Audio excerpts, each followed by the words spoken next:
Hello everyone. Today we want to talk a little bit about a speed pack.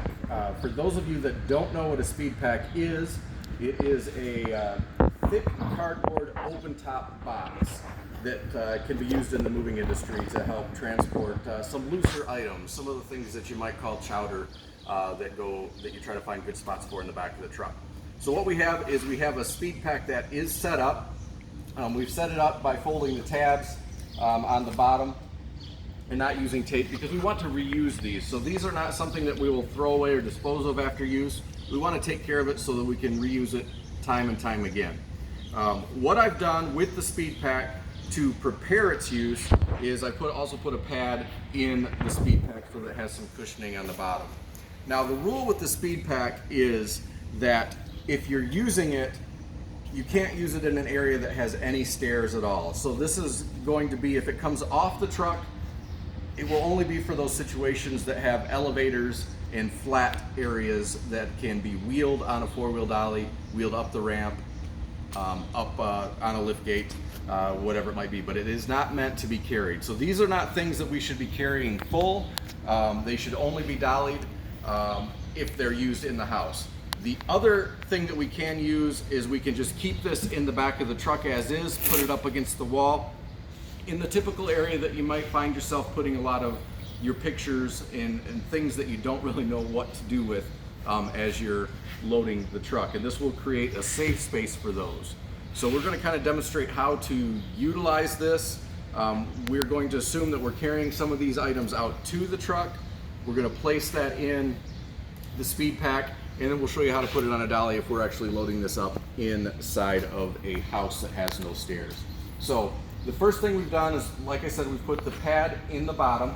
Now we have a few pictures that Blake, my mover, is bringing out to help secure those. So he's putting a picture in.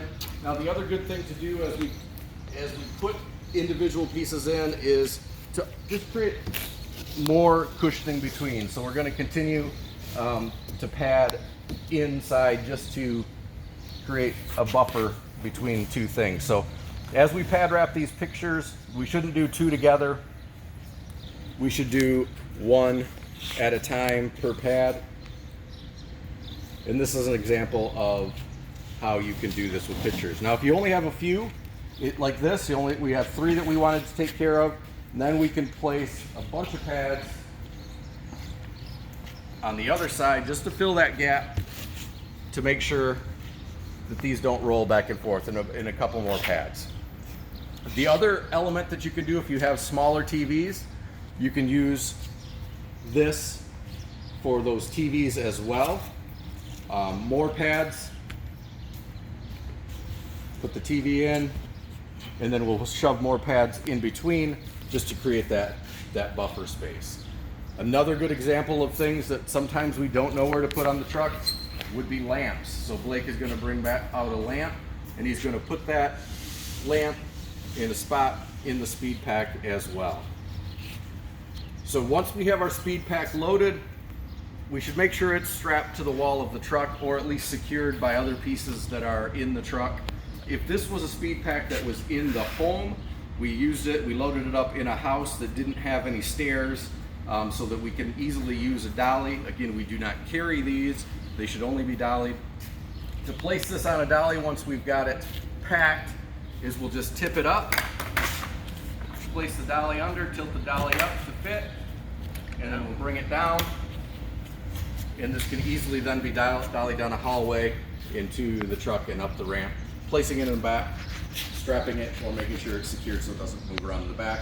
When you get to the truck, I would always take it off the dolly. So we do that by just tipping that up again, pulling that dolly out, and gently setting it down.